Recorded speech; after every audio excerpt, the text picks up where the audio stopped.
Բարև ձեզ, Ստեփան Գրիգորյան YouTube-յան ալիքի մասնակիցներ։ Ողջունում եմ ձեզ բոլորիդ, այսօր օգոստոսի 8-ն է։ Մենք շարունակում ենք մեր աշխատանքը։ Ես պետք է ասեմ, որ այսօր էլ ունենք լրջագույն հարցեր քննարկելու։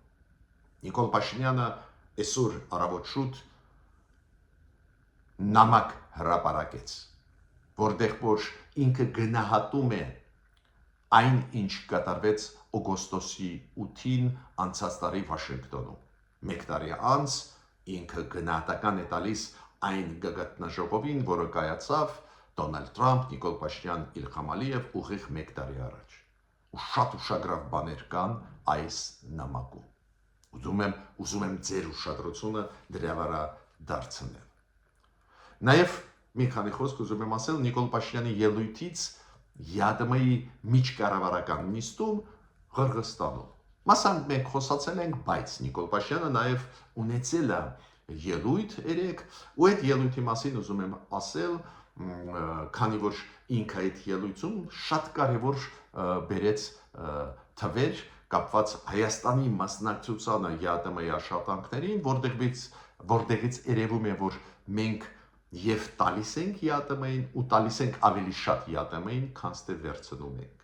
Քանի որ Ռուսաստանը վերջին ժամանակներս տարածում է այն կարծիքը, որ անշնորհակալ են հայերը։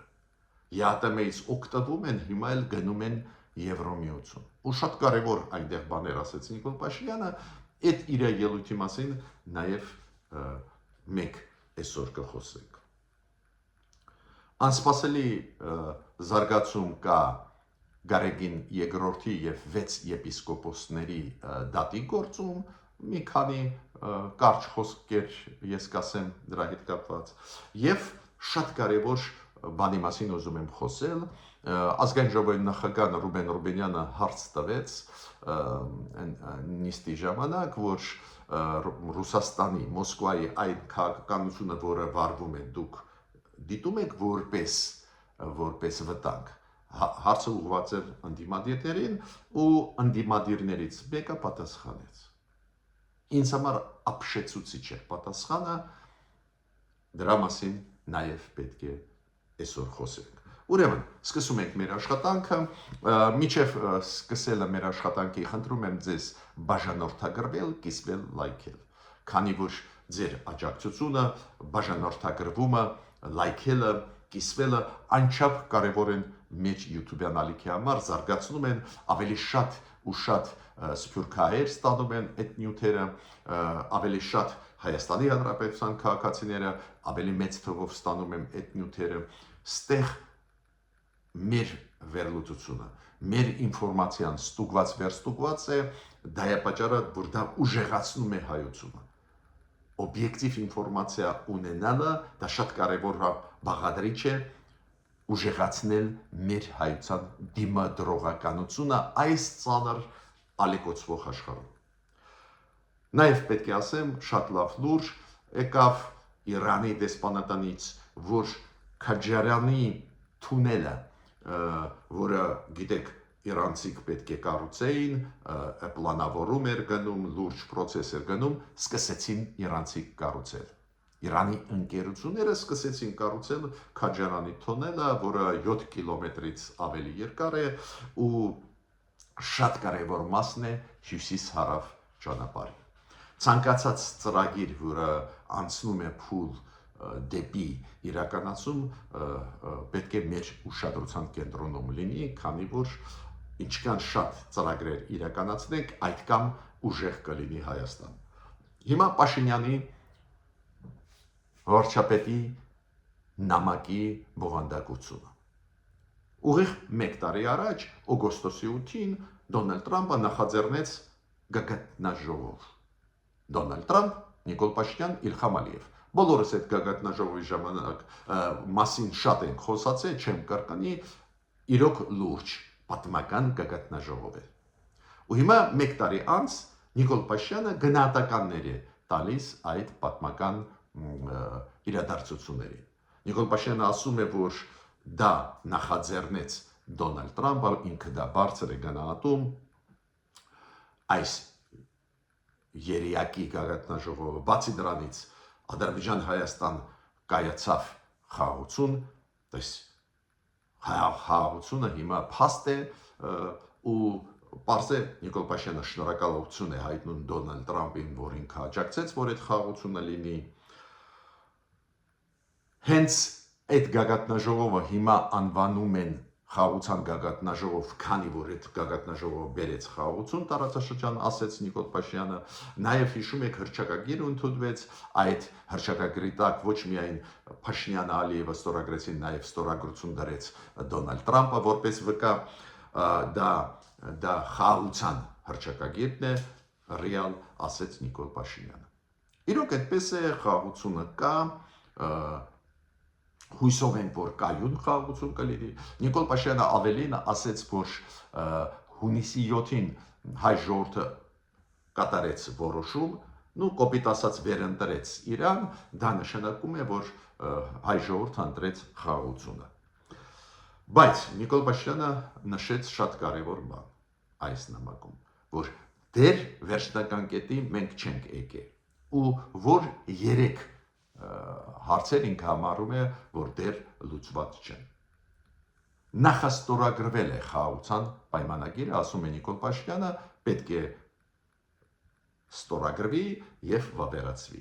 Այդ process-ը դեռ չէ ավարտված։ Իրոք Վաշինգտոնում մեծ բաներ, որ նախաստորագրեցին Հայաստան-Ադրբեջանը, բայց պետք է ստորագրվի փաստաթուղթը։ Բացի դրանից Նիկոլ Փաշինյանը ասում է, որ դեռ դելիմիտացիա դեմարկացիա չենք արել։ Դա էլ կարևորագույն մասն է ընդհանուր այդ խաղաղության process-ի։ Եվ երրորդը, Նիկոլ Փաշինյանը ասաց, որ անազատության մեջ են գտնվում մեր հայրենակիցները։ Պարզ է, Բաքվի բանտերի մասին է խոսքը, ու դա իմ կարծիքով շատ կարևոր է, որ ինքը այս նամակում գրեց, որ այս թեման մեր հայրենակիցների գտնվող բանտերում անբաժանելի է այդ մեծ խաղաղության process-ից։ Բացի դրանից Նիկոլ Փաշինյանը հատուկ նշեց, որ այս գագաթնաժողովի ժամանակ Հայաստանը Միացյալ Նահանգների հետ միասին ստորագրեց երկկողմ TRIP ծրագիրը։ TRIP-ը, դուք գիտեք, դա Դոնալդ Տրամփ ուղղու ծրագիրն է, այդ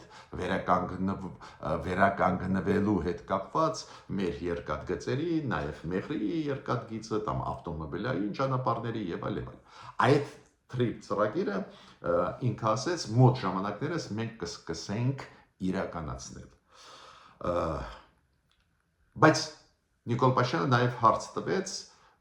ինչ պետք է էլ արվի, որ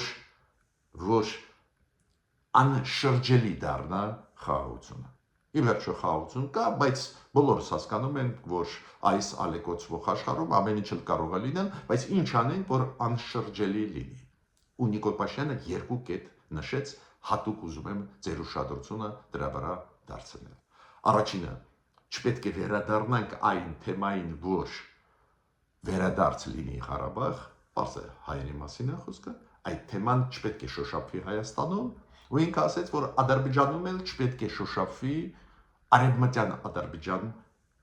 թեման։ Ադրբեջանցիների վերադարձը այդպես կոչված արևմտյան Ադրբեջանի։ Այդ 2 թեմաներ պետք է դուրս գան օրակարգերից։ Մեկը Հայաստանի օրակարգից, մյուսը Ադրբեջանի։ Շատ ուշագրավ բաներ ասեց Նիկոլ Փաշինյանը, ձեր ուշադրությունը դարձնում են, պարզ է ինքը շնորհակալություն հատուկ հայտնեց Դոնալդ Տրամփին իր ջանքերի համար, ինքը շնորհավորեց Հայաստանի ժողովրդին խաղաղության կապակցությամբ, Ադրբեջանի ժողովրդին խաղաղության կապակցությամբ ու ասեց, որ չպետք է վերադառնանք նախկին կոնցեպտի հակամարտության եւ այլ։ Խաղաղությունը պետք է զարգացնենք, ուժեղացնենք։ Հիմա Նիկոլ Փաշինյանի ելույթը ԵԱՏՄ-ի նիստում Ղրղստանում։ Այս անգամ միջկառավարական նիստը Ղրղստանում է։ Մասամբ մենք խոսացել ենք դրա մասին 3 չառաջորը, բայց ես այսօր ուզում եմ հենց Նիկոլ Փաշինյանի ելույթի մասին ավելի մանրամասն խոսել։ Պետք է ասեմ, որ Ղրղստանի նախագահն առանձին հանդիպեց այդ ԵԱՏՄ-ի միջկառավարական նիստի անդամների հետ, կոպիտ ասած Qırğızstani նախագահան հանդիպեց Ռուսաստանի, Բելարուսի, Հայաստանի, Qırğızstani եւ Ղազախստանի վարչապետների հետ։ Հետո առանձին ինքը հանդիպեց Հայաստանի վարչապետի հետ, այո, Ջապարովի հետ նախագահի հետ Qırğızstani առանձին հանդիպում ունեցավ Նիկոլ Փաշինյանը, ու պարզ է երկկողմ հարաբերությունների մասին առաջի հերթին խոսում էին, ուստեղ մի բան շատ կարևոր կա, պարզվեց, որ Qırğızstանը դարձավ ՄԱԿ-ի անվտանգության խորհրդի ոչ մշտական անդամ։ Դուք գիտեք, ՄԱԿ-ի անվտանգության խորհուրդը 15 պետությունից է բաղկացած։ 5-ը մշտական անդամներ են՝ Մեծ Բրիտանիան, Ամերիկան, Ռուսաստանը, Չինաստանը, Ֆրանսիան, ու 10-ը փոփոխվող անդամներ։ Ամեն 2 տարի փոփոխություն է կատարվում։ Հիմա Qırğızstանը ընտրվեց, իրոք շատ մեծ բան է Qırğız ժողովրդի համար, Նիկոլ Փաշինյանը շնորհավորեց Qırğızstանը։ Բայց Միշուստինը չէ հանդիպել Նիկոլ Փաշինյանի հետ, ես կարծում եմ դա կանխատեսելի էր, քանի որ Պուտինը հեռախոսազրույց ունեցել է մի քանի ժամանակ առաջ Նիկոլ Փաշինյանի հետ, ինչ կան հասկացա ընդհանուրի չեն եկել, ինչ իմաստ ունի հանդիպել առանձին Միշուստինի հետ, ու առանձին հանդիպումը Միշուստինի հետ չի եղել, քանի որ Միշուստինը տեխնիկական վարչապետ է, ինքը քաղաքական հարցերը չի լուծում, մեր առջև փակված շուկան ռուսական դա քաղաքական որոշում է ու ոչ մի կապ չունի մեր ապրանքների որակի հետ եւ այլ, դա քաղաքական որոշում է մեզ պատժել, որ մենք ուզում ենք լինել ավելի անկախ, սուվերեն, այլընտրանքները ման ենք գալիս։ Հիմա ելույթի ժամանակ այս նիստում միջկառավարական ելույթ ունեցել են պարզա բոլոր վարչապետները, նաև այդ թվում Նիկոլ Փաշինյանը։ Ու այդ ելույթի ժամանակ ինքը շատ կարևոր բաներ ասեց, որոնց մասին ուզում եմ ասել, ես չգիտեմ այնտեղ իմաստունները ասելու թե ոչ, դա առանձին խնդիր է, բայց ինքը կարևոր բաներ ասեց։ Օրինակ ինքը ասեց, որ այն турքերը, որոնք հավաքում են ԵԱՏՄ-ի շրջանակներում, մաքսային турքերը, այդ մաքսային турքերի օրինակ անցած տարի Հայաստանը տվեց 320 միլիոն դոլար, հետո երբ որ բյուջեն վերաբաշխվում էր ԵԱՏՄ-ի, Հայաստանին վերադարձվեց միայն 175 միլիոն։ То есть Հայաստանը 150 միլիոն դոլար ավել մուծեց ԵԱՏՄ-ի բյուջե, քան թե ստացավ։ Դա շատ կարևոր է իմանալ, քանի որ ինչ է ասում Պուտինը մեզ։ Պուտինը բաց ասում է, դուք անշնորհակալ եք, դուք ԵԱՏՄ-ին օգտագործում եք, լավ էլ ապրում եք ԵԱՏՄ-ի շրջանակներում, փող եք դզում եւ այլ, բայց ուզում եք գնանք եվրոինտեգրացիա, ես ձեզ պատժում եմ։ Հիմա Նիկոլ Փաշինյանը ասում է, թվերը հակառակն է ցույց տալիս, ուղիղ հակառակը, Հայաստանը պահում է ԵԱՏՄ-ին։ 150 միլիոն դոլարի ավել փող մուծեց Հայաստանը, քան թե ստացավ անցած տարի ԵԱՏՄ-ից, եթե հաշվի առնել 10 տարվա պատմությունը, ստացվում է, որ 1 միլիարդ դոլարից ավել այդ խեղճ ու կրակ փոքր Հայաստանը տվեց ԵԱՏՄ-ին։ Ուրեմն մենք նախլեբնիկ չենք։ Այդ եմ ուզում ասել ռուս քաղաքական գործիչների ղեկավարներին։ Բացի դրանից, Հայաստանը պարզվեց մեծ շուկա է ԵԱՏՄ երկրների համար։ Եթե Հայաստանի արտահանումը Ռուսաստան այլ երկրներ 3 միլիարդի դոլարի կարգի է, то есть մենք տարեկան կտրվածքով անցած տարի արտահաներ ենք 3 միլիարդի ապրանք, մեզ մոտ եկավ ԵԱՏՄ-ից, առաջերտին Ռուսաստանից 5 միլիարդ դոլարի ապրանք։ То есть ստեղ էլ մենք ԵԱՏՄ-ի համար օգտակար ենք 2 միլիարդ դոլարի տարբերությունով օգտակար ենք։ Դա շատ կարևոր թվեր են, որոնք ցույց են տալիս, որ մենք օգտվող երկիր չենք, մենք համագործակցող երկիր ենք, ու դա ասեց Նիկոլ Փաշինյանը, դա ես ողջունում եմ։ Բացի դրանից ինքը խոսեց դրա մասին, որ ԵԱՏՄ-ն պետք է խաղի կանոնները հարգի, շուկաները բաց լինեն ապրանքների համար, ծառայությունների համար, աշխատուժի համար եւ այլ, դասական բաներ ասեց, բայց լսող չկա։ Լսող չկա, ինչու, քանի որ Ղրղստանը, Ղազախստանը լսում են, բայց իրանք այտենց էլ մեզ այդ նորմալ լավ հարաբերությունների մեջ են։ Որոշողը ստեղ Ռուսաստանը դա չի ուզում լսել։ Պուտինը ասեց դու պետք է ենթարկվես ու վերջ։ Նիկոլ Փաշինյանը չի ենթարկվում, ուզում է Հայաստանում ստեղծել Հայաստանի համար այլ ընտրանքներ տարբեր ոլորտներում, նաև առևտրի ոլորտում, Պուտինին դա դուր չի գալիս։ Ուրեմն այդ խելոք մտքերը ցավով պետք է ասեմ, որ չեն լսվում Ռուսաստանի կողմից։ Բացի դրանից Նիկոլ Փաշինյանը երկար բարակ գիտեք ինչի մասին խոսեց Եվրոմիություն Հայաստան հարաբերությունների մասին, այդ որոշման մասին, որ մենք գնում ենք դեպի եվրոինտեգրացիան։ Ինքը նորից բացատրեց, որ այդ երկար ճանապարհ է, որ ստեղ վախենալ պետք չի, մենք ԵԱՏՄ-ին նվիրված ենք, ԵԱՏՄ-ի անդամ ենք, խաղի կանոնները հարգում ենք, որ Եվրոմիություն գնալը երկար ճանապարհ է, ստանդարտներին մենք չենք համապատասխանում, մենք դեր ինքը ասում է չենք ուղարկի Եվրոմիություն օֆիցիալ նամակ, որ ասենք, որ առարկայական դարձավ այս հարցը, որ անցկացնենք հանրակրվե ռեֆերենդում, որ մեր ժողովուրդը ասի ԵԱՏՄ-ում, թե Եվրոմիությունում։ Այդ բացատրությունները ինքը տվեց, չեմ կարծում, որ ընդհանրապես Ռուսաստանը դա լսես այդ բացատրությունները, այդ բացատրության մասը ինձ դուր չեկավ, քանի որ ստացվում է, որ մենք արդարանում ենք, որ մենք ուզում ենք գնալ դեպի Եվրոմիություն։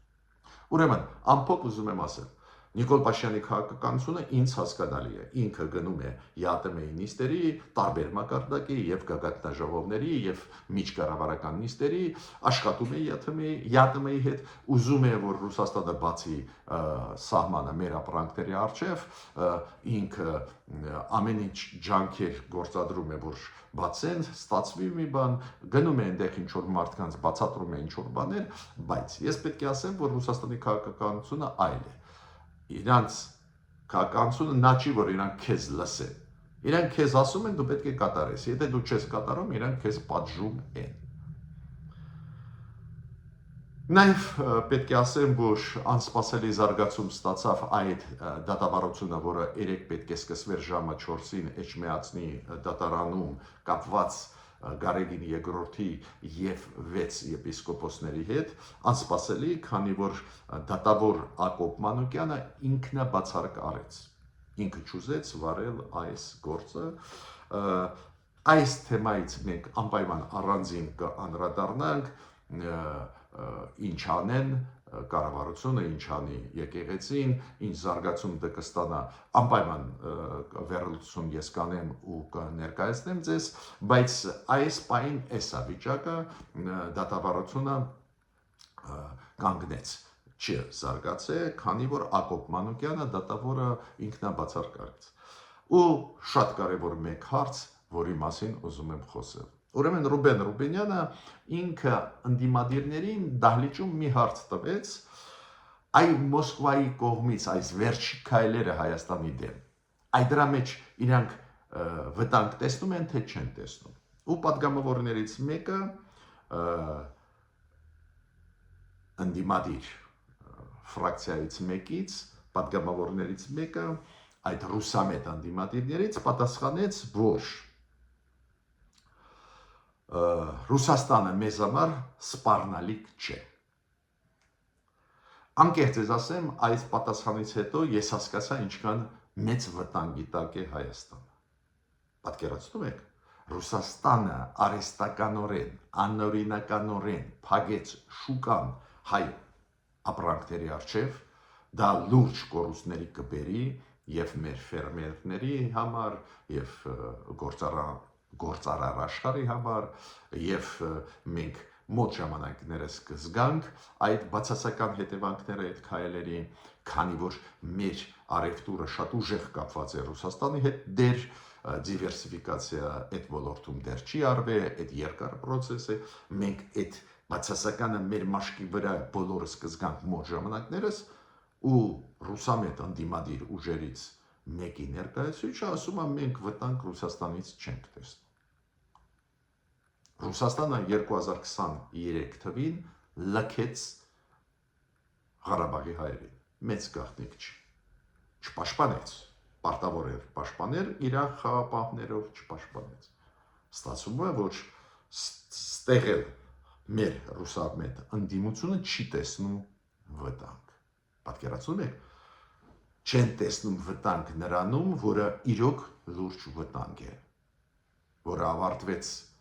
ինչով 2023 թվի շատ լավ հիշում եք, հիմա էլ այդ քայլերը շատ թշնամական են Ռուսաստանի կողմից փակելը մեր առջև շուկան ու դա անօրինական է, ձեզ ասեմ, ԵԱՏՄ-ի խաղի կանոնների շրջանակներում, երկկողմ ռուս-հայկական այդ պայմանագրերի շրջանակներում ֆիքսված է, որ այս ձևի սանկցիաները իրար դեմ չեն կիրառելու պետությունները, Ռուսաստանը կիրառում է, խախտում է եւ ԵԱՏՄ-ի խաղի կանոնները եւ այլ, ու դա կբերի լուրջ խնդիրների մեր տնտեսության համար, օբյեկտիվ, սուբյեկտիվ, հիմա կառավարությունը ինչ որ ջանքեր գործադրում է, որ փափկացնի այդ բացասական էֆեկտը, բայց ակնհայտ դա վտանգներ են, ու պարլամենտի անդամները, ընդդիմադիրը, ռուսամետ ուժերից ասում են, մենք չենք տեսնում ոչ մի վտանգ։ Սարսափելի է դա, ինձ հավատացեք, դա լուրջ մարտահրավեր է մեր անվտանգության համար, մեր ապագայի համար։ Տես ներսում կան ուժեր, որոնք չեն տեսնում վտանգները եկող մեր երկրի ուղղությամբ։ Ես ավարտեցի իմ ելույթը, մինչ նոր հանդիպումներ։